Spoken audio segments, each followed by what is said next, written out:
Okay. Well, Kathy has actually already introduced us in a way. The first speaker tonight is Dr. Mark Benbow, who is the ex officio member of the board as the director of the Arlington Historical Museum. He is, the doctor does not mean that he's a medical doctor. That means he's a doctor of, in this case, American history. He teaches at Marymount University. Kathy Hicks, who you've already met tonight, is not just the Arlington Historical Society president. She is also a retired school teacher. And again, not just a teacher, but she was head of the entire Arlington Public School social studies program. So she led the history, the teaching of history in our public schools as her final position before she retired a couple years ago. So with that, over to you, Dr. Benbow. And I will say before Mark gets started, it would be great if everybody would mute now. I'm going to mute, but everybody should be mute, video off, except for Mark.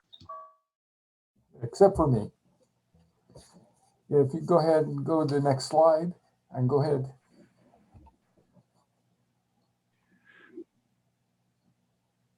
There we go. And so thank you all. I'm glad you all could come for the annual meeting and for the presentation. Basically, Kathy and I are both going to be talking about the Hume School, now the Arlington Historical Museum. I'm going to give a little bit of the history of it, a little bit about how the museum developed out of the school. If you haven't been there, you need to come. It's a very cool building. It's the oldest schoolhouse in Arlington, built in 1891.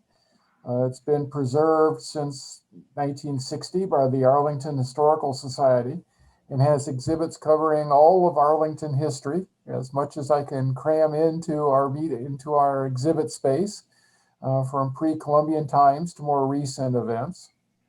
And we do have temporary exhibits that we change frequently as well. Our next temporary exhibits go beyond Upton's Hill, which of course has been in the Arlington news lately. But the building itself, go ahead and go to the next one,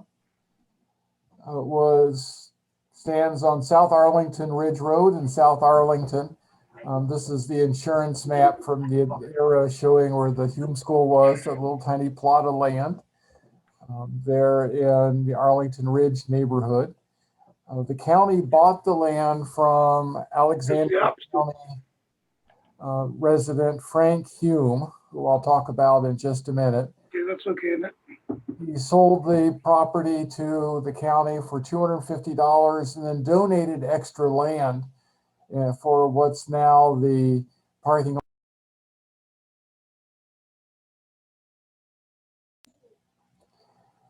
There we go. So they bought the land from Frank Hume for $250.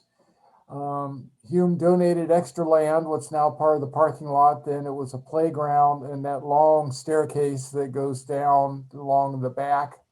If you've been at the Hume School, you know which one I'm talking about. The school itself actually opened in 1893 and wasn't just a school, it was also a community center for the local community with meetings of the PTA and local community groups as well. So it doubled as a community center.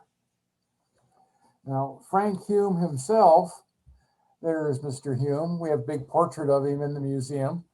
Was born in Culpeper County, was an enlisted man in the Confederate Army during the Civil War, was wounded at Gettysburg. After the Civil War, he became a wholesale grocer, which in the post-Civil War era also meant he was a whiskey dealer. We don't generally think of grocers as whiskey dealers, but that was really common in the era. Grocers would buy barrels of whiskey from various distillers and then rebottle it under their own private labels. And we have some bottles empty from Frank Hume's Warwick whiskey. Warwick was the name of the property he had in what's now Alexandria. And the Warwick neighborhood in Alexandria is where his estate was. He became a fairly wealthy man as a wholesale grocer. He was one of the biggest and most important in DC. Made his fortune in selling groceries, i.e. things including whiskey. He also served in the Virginia legislature, several terms there, ran for the US Congress as an independent with Republican support, but was not elected. And he was one of the first to come up with the idea of the Memorial Bridge that would link Arlington with Washington. He really pushed for this. It wasn't built till several decades after he had passed away, but he was one of the early leaders of the movement to build what becomes Memorial Bridge, linking Arlington House with the Lincoln Memorial. In part, this was for the symbolic value of the bridge, but part also was for economic development in Arlington, that it was felt that there needed to be another bridge in addition to the bridges that already existed.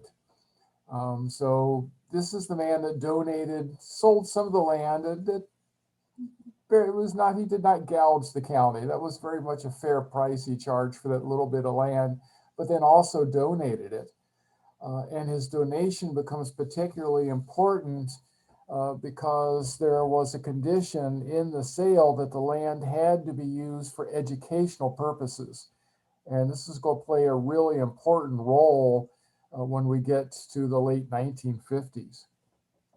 Now, the building itself was designed by this man, Stanley Simmons, who was born in Charles County, Maryland, came to Washington, D.C. as a boy, went to University of Maryland, went to MIT up in Massachusetts, and was a prominent local architect. The drawing here, the caricature, is by Clifford Berryman, who was for many decades the very popular cartoonist that did editorial cartoons for the Washington Evening Star.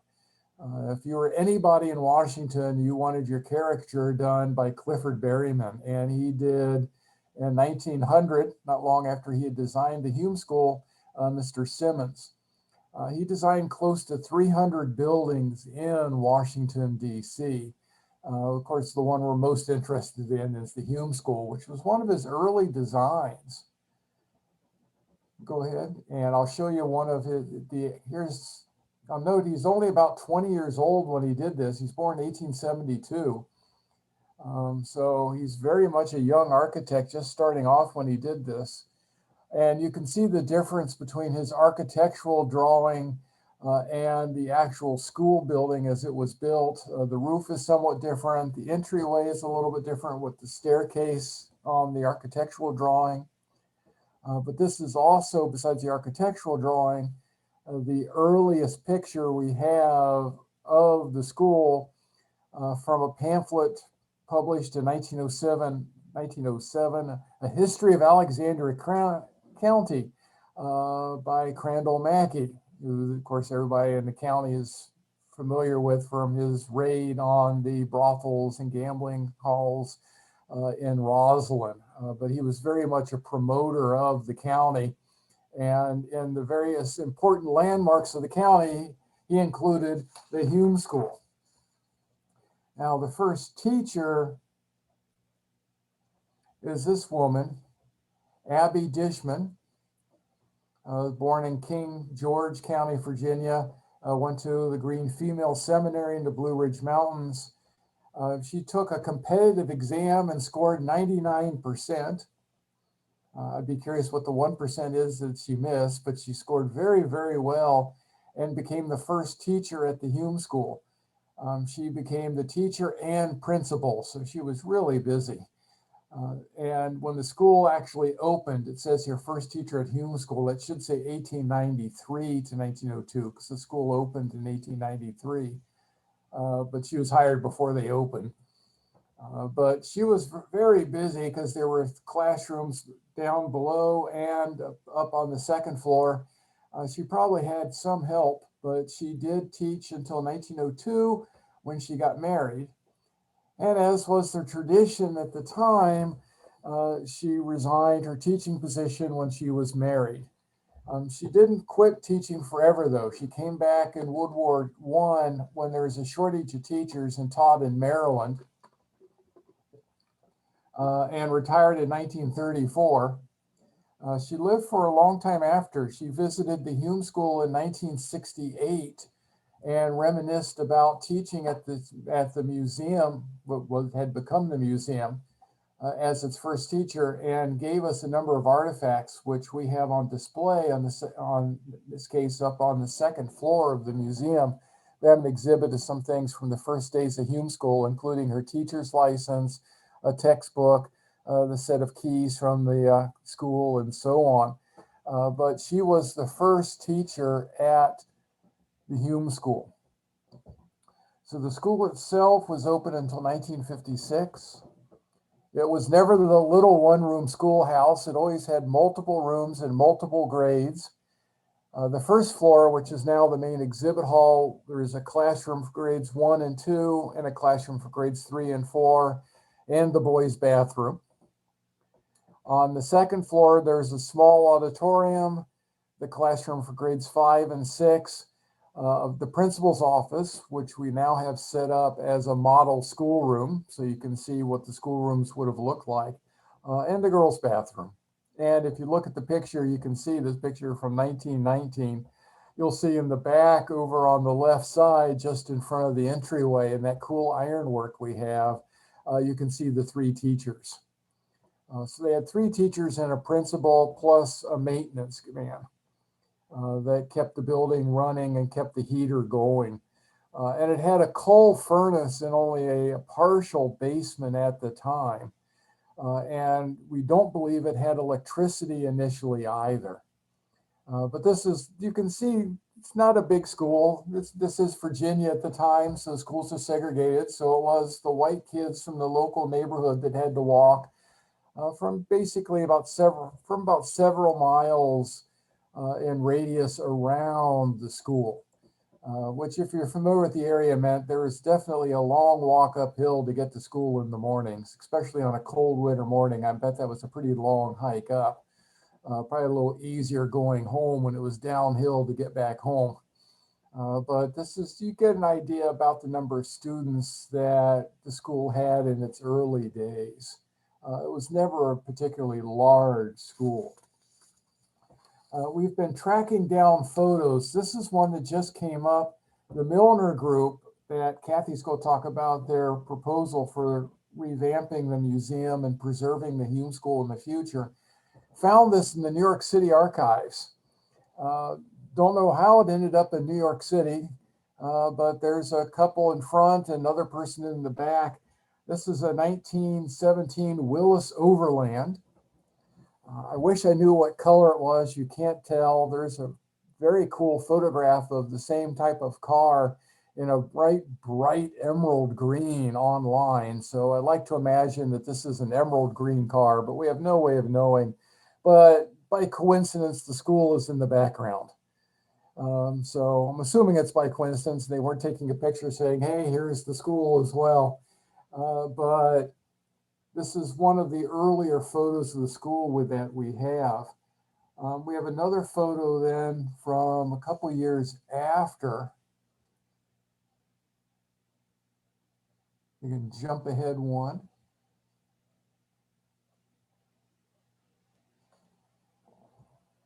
There we go. Here we go in 1920.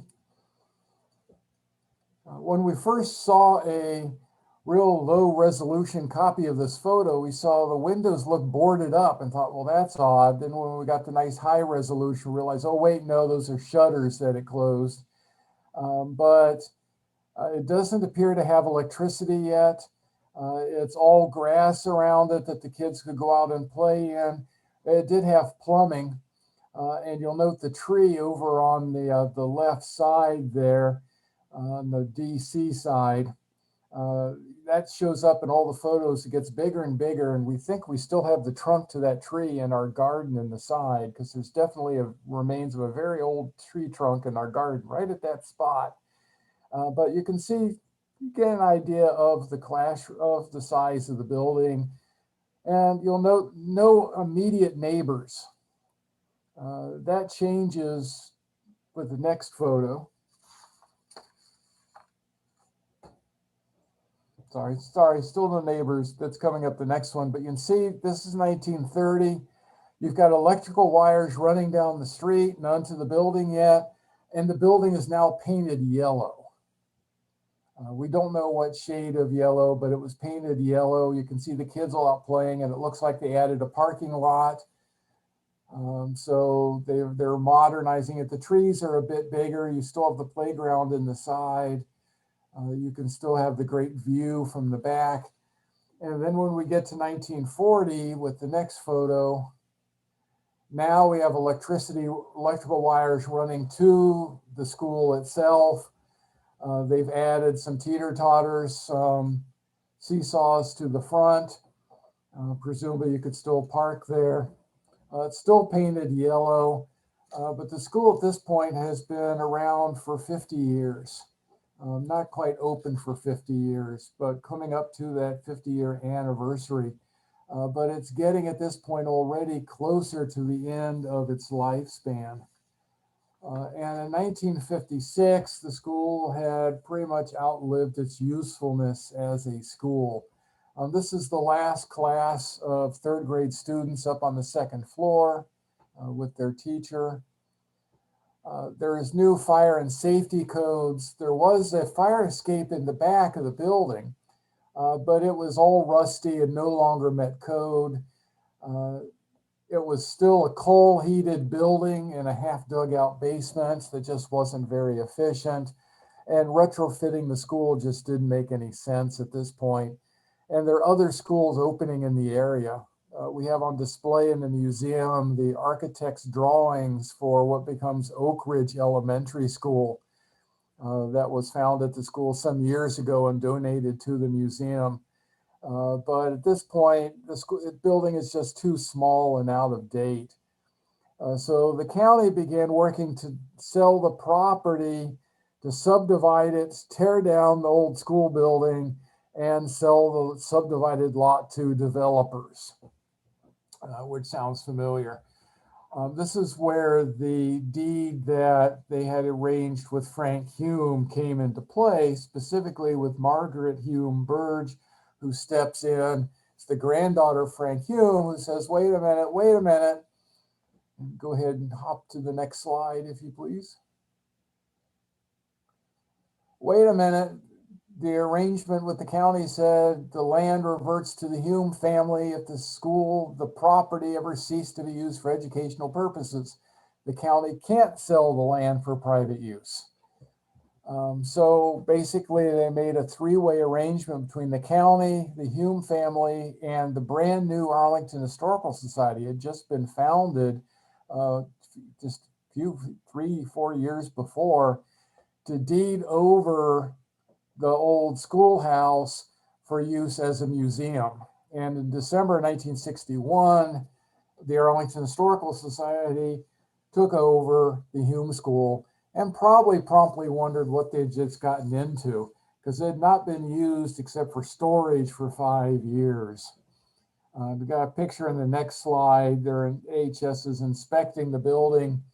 It needed new paint job. The brickwork they found was nice and solid. The bones, as they say, were good in the building. The joists and studs were all fine. They still are. But the basement was only partly excavated. It wasn't finished.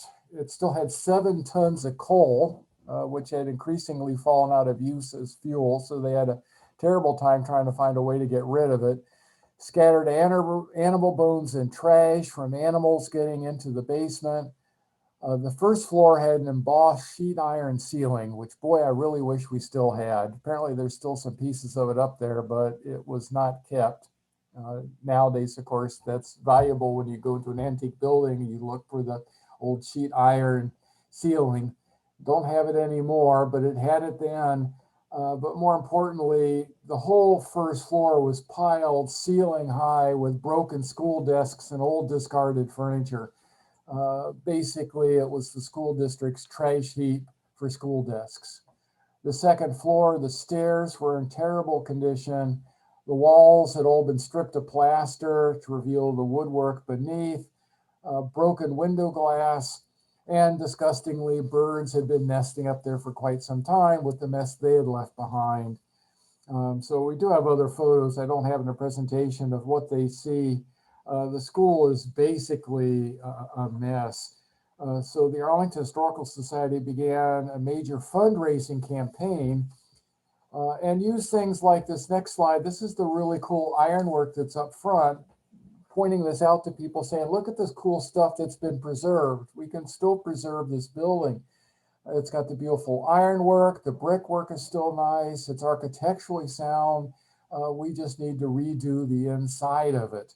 And the campaign was successful. They did raise money from donors and began restoration a year into the campaign in September 1962. It took about 6 months. They then set up a museum. This is the timeline. Showing the museum opened to the public in September 1963.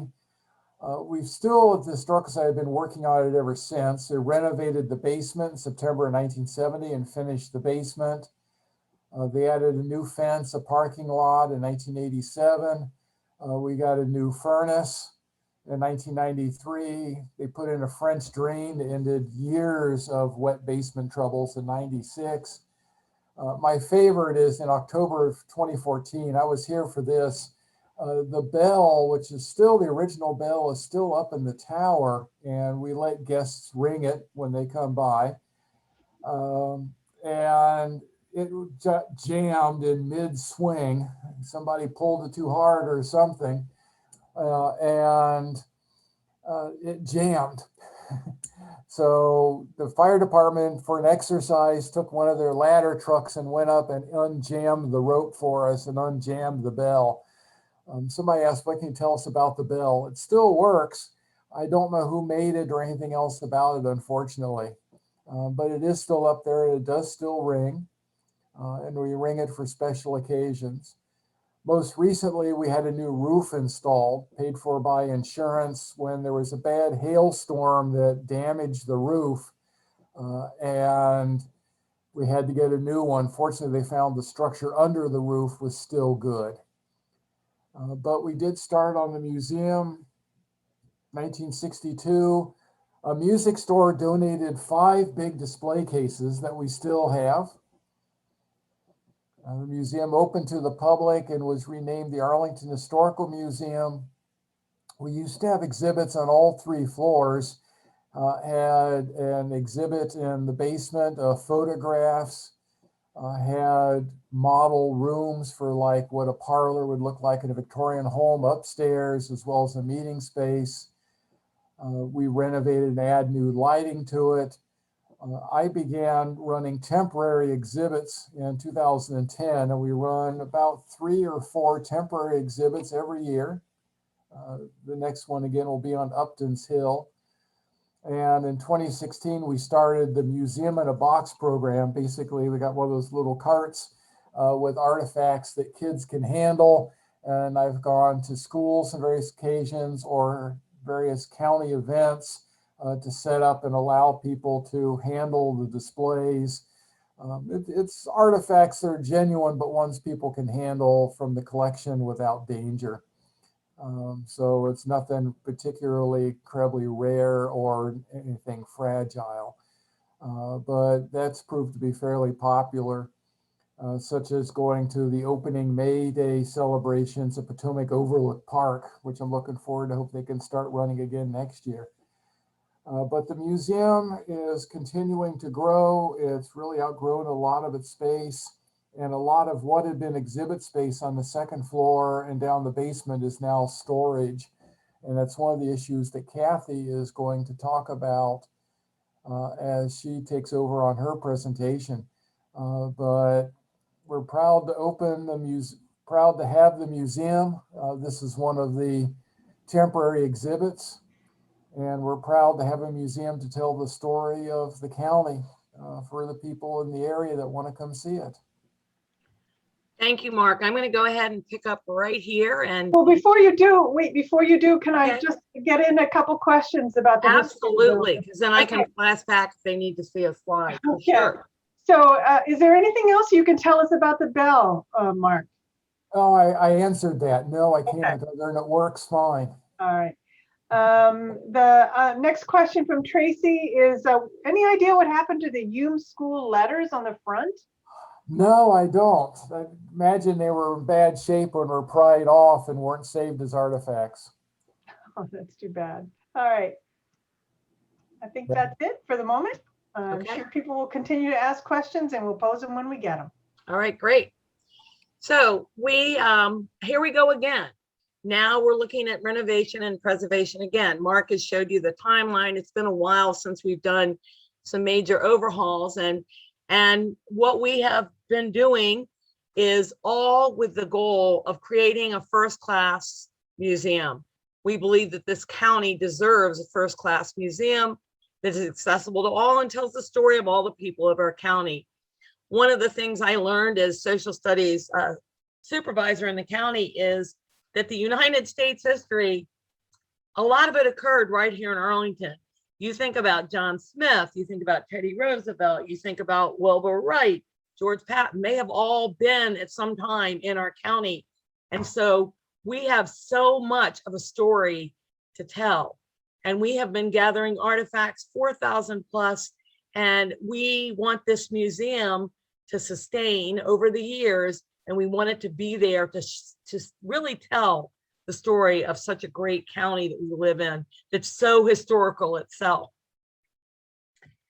So along those lines, what we did is we were able to hire a feasibility study, and we were very, very fortunate that we were able to link up with the Milner Preservation Group, and they're part of the MTFA, which is an Arlington architectural firm. We really were very pleased. We got several bids, but we're really pleased to use an Arlington firm, and they were very excited to do a property right in Arlington also. What we have been doing because of funding and things like that is we've been doing a lot of Band-Aid fixing, and now we really felt that it was time to really step up and see what our museum looked like and what we could do to make it a better museum and really continue to tell the story in an updated museum. So we hired the Milner Group, and they came in, and there's a picture of them working on their study of the outside building. And we asked them for two phases. We asked them, what do we need to do to preserve this building? And then what can we do to expand and to renovate to give us more opportunity to exhibit what we have?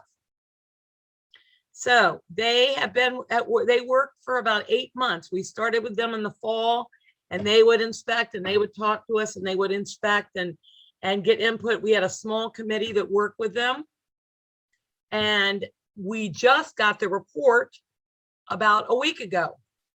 And the good news to them is they believe we have a jewel of a building. We agree. We love our little museum. We believe it's structurally sound, and that's what they said, that overall, it has really withstood for a building from the 1890s. They do believe it requires some significant preservation work. And so they presented those recommendations for preservation, but they also gave us some ideas for renovation, which we're pretty excited about. And we had decided as a board of directors that we were going to address preservation needs first, but look on the long term on our goals for museum renovation. Our membership is growing, and we're really trying to look in the future of where we want to be in our museum 10 years down the line. So this is a project that we are kicking off this spring and summer. So let's start with the preservation. First of all, they identified that we really needed to replace or refurbish all our windows. And you can see in that upper picture there that that's one of our poorer windows. They're not all in that bad condition, but there is a lot of deterioration And unfortunately, windows not only affect the temperature in the museum, but because the temperature affects the artifacts, the windows and repairing those windows are really key to allowing us to have good artifact storage, and also to protect the artifacts that are on display in the museum. So that was one of the things that they were most concerned about. The other thing is some water damage. You can see from the tile below that we've had some leakages. They found a little bit of standing water in parts of the basement.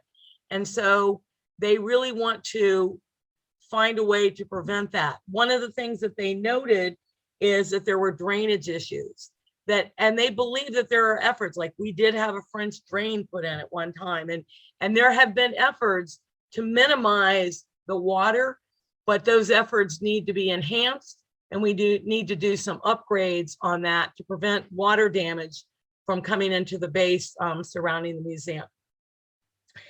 The other thing is just some general correcting safety issues. For example, some of the locks need to be updated because they're not according to modern standards. So they needed to be, they wanted to look at like doors, and somebody coming in the door, like the ramp has to be a little smaller, or the door entry has to be changed a little bit. So those are some of the things that we need to be corrected. We also talked about accessibility, and that was something that was a concern to us because we want to make sure that the museum that we're going to have as we work on this project is a place that everybody can come, where they can see all parts of the museum. And then, as Mark has mentioned, storage has become a huge issue. With 4,000 plus artifacts, we are spending a large part. In fact, I have the, I think they said that that is the largest use of square footage in the museum. So one of the things that we are exploring is offsite storage, finding a place that we can put our artifacts that's in an archival condition storage facility, so that we can have the museum space, instead of being used for storage, can be used for more display.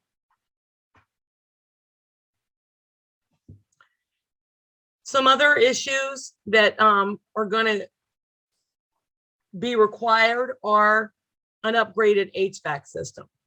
Certainly we have one right now that is adequate, but it's old, it needs to be repaired. And as we extend and move exhibits upstairs, we're going to need more air conditioning, a more effective air conditioning system, an HVAC system.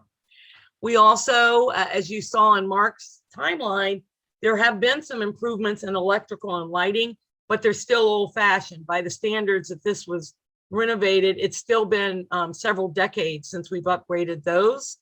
And so that is something that we are going to need to do also. Some of those upgrades, like HVAC and lighting and electrical, kind of blur the edges between preservation and renovation, because then in a renovation, we'd be doing those, but those are things that are going to be important. One of our goals is to expand our exhibit space to the second floor. So what you see right here in this picture is those stairs are the only way to go to the second floor. So in order to get, and we have some great space that we could free up there and have exhibits, we have explored with them the possibility of putting in an elevator on the back of our building that's historically blends with the facade and would allow us to move up and down between the first and second floor. Because what we want is we want everybody to have access to all our exhibit space. So that is something that we are also looking at.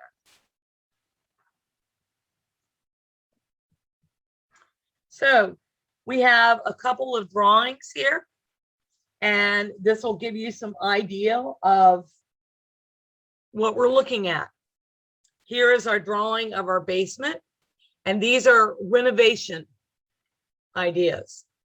We're really going to not do much to our basement. Right now, our basement is used for non-archival storage, and that is what we would continue. You see down in the bottom right, there is a bathroom there. We're going to remove it. We're not really using it down there. We're putting things in the basement It can be stored that we don't have to have special temperatures for.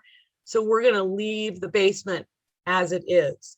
One of the things that we know about the basement is it is not the full length of the museum. We could dig in and make a huge basement, but it is not feasible, economically feasible to do that.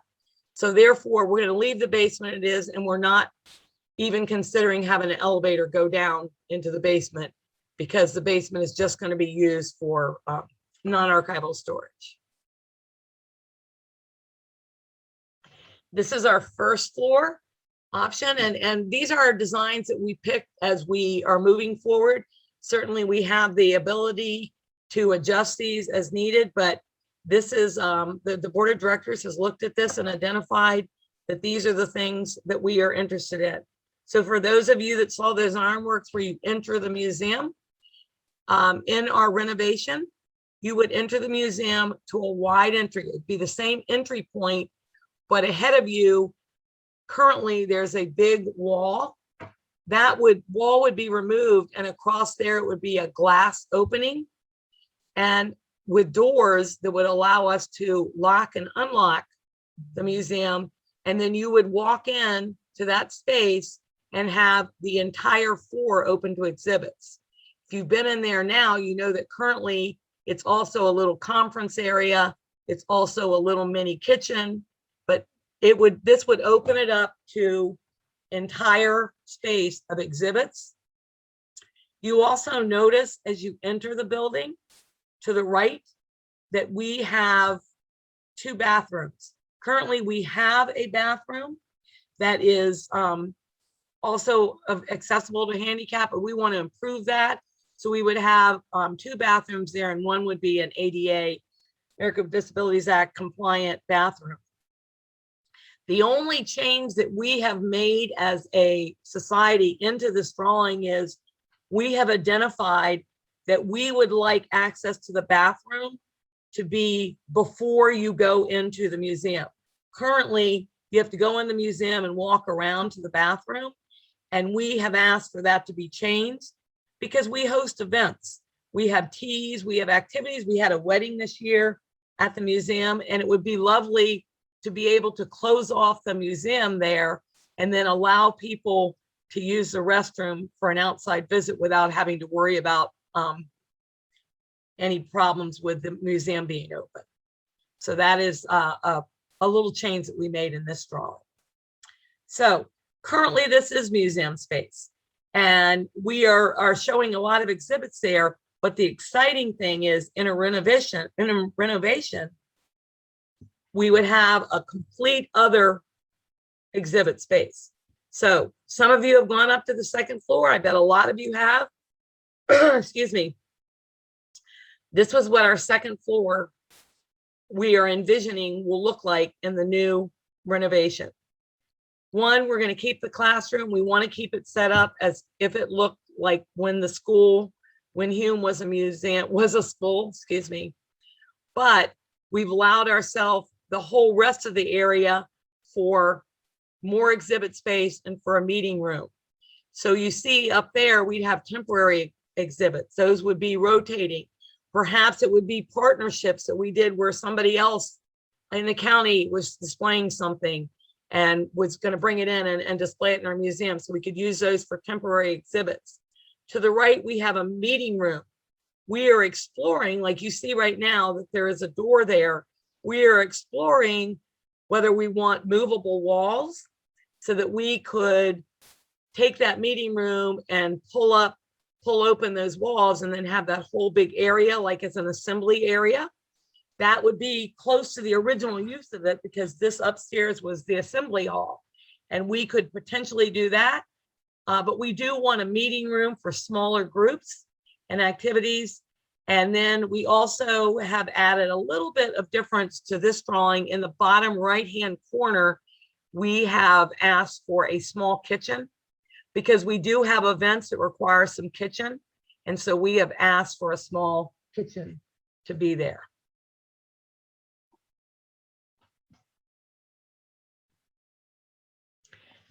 So that is the exciting things that we are getting ready to do. And where we are right now is we are meeting. I have the smaller Milner group. We're actually meeting next week to really dig into this very long report and start prioritizing. We know we need preservation first, but of all the preservation tasks, which ones are we going to prioritize? We also need to kick off a capital fundraising drive because we want to raise money for this preservation and renovation. We're hoping our membership can help get us involved, get involved with that. But most importantly, even while we're preserving and renovating, we want to continue to tell Arlington's story. Our events are going to keep on going. We're opening our museums. And, you know, you may be aware we are on the radio now with a daily Arlington history blurb. And we're promoting through social media all the good things that go on in Arlington throughout history. So those are our exciting steps. And I'm certainly open to any questions that you might have, or anybody else that's on the Milner group that would like to chime in if there's something I needed to add.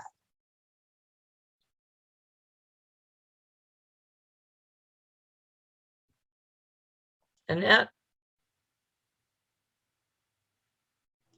Nothing new, but people will be happy to take your questions or your comments. Okay, so, I think right now we can certainly, people can unmute and turn on their video. And we'd be happy to take any ideas, questions, thoughts that you have.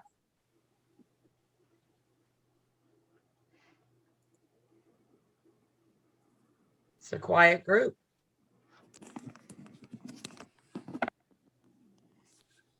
So Duke Banks has a question. Yes, very fine presentation, but I was wondering roughly what's the dollar amount that the group decided, you know, would be needed, and what are the benchmarks? And in terms of the two phases, you know, renovation and preservation, to get an idea of what type of fundraising we need.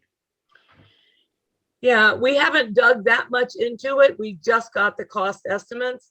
One of the things I do know in talking with Milner is that if we do it as one big project, it's going to be more economical because the blurring of lines is going to be some of the things that we're going to have to do to preserve. If we did it as part of a renovation, then you're not having the kind of the double cost. But I think we're looking, at about $1.5 million. The preservation certainly less than that.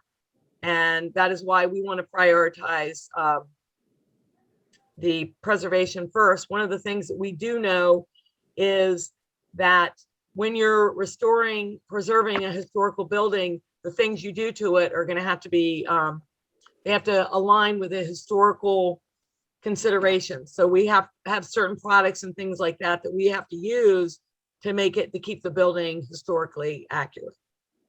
So Elise wants to know, what do you think the time frame is for having this all done? These are great questions that we don't know because we haven't sat down as a group, but you know, we are looking at visioning over the next decade is really what we're doing. You know, we would like to see preservation, and I think really a lot of our work will really depend on the fundraising that we're able to do. We have some good ideas for fundraising. We would certainly be very open to any of our AHS membership that have some expertise that could lend us guidance, but we are looking into different avenues for fundraising, and that is going to really determine, as life is, you do things that you have money for. So that is really going to determine the trajectory of how we're going to move through this process. Other questions? Charlie. Yeah, can you hear me? Yeah. So the Aurora Hills Women's Club and the neighborhood groups, are they excited about this? Might they pitch in, or are they worried about increased traffic or something? Is that? Well, I have talked to the Aurora Hills. I met with them about a week ago, and I did chat with them about it. And we are at the very beginning of this whole process. So it's something that it's going to be a more inclusive of really including the neighbors, but we're just starting with, like I said, the report came last week. We felt like the annual meeting was a time that we really wanted to let our membership know, but those are all the things that are really important that we're going to need to do as we begin this project for sure. Other questions?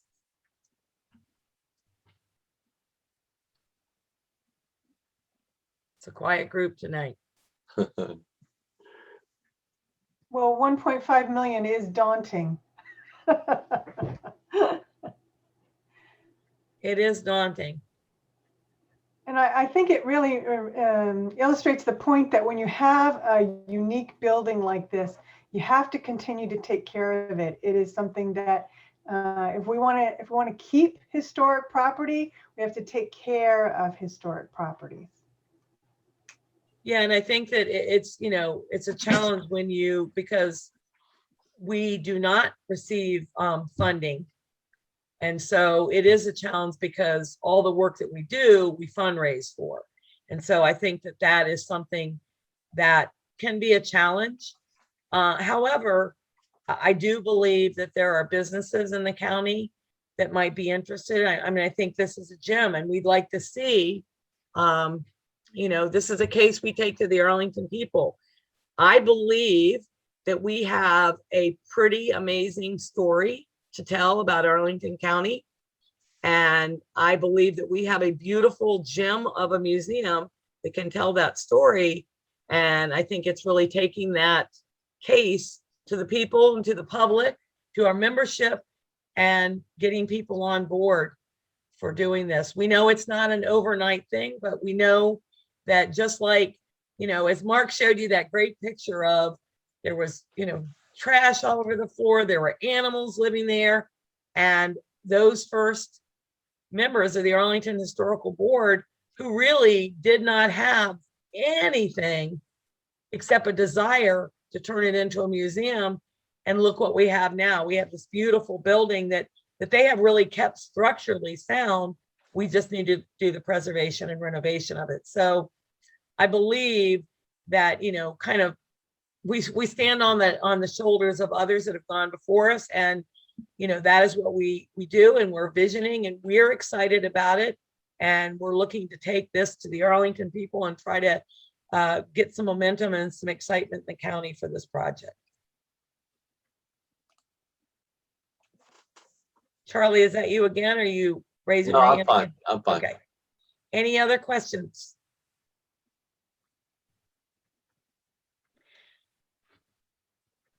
All right. Well, I thank you for your time tonight. I'm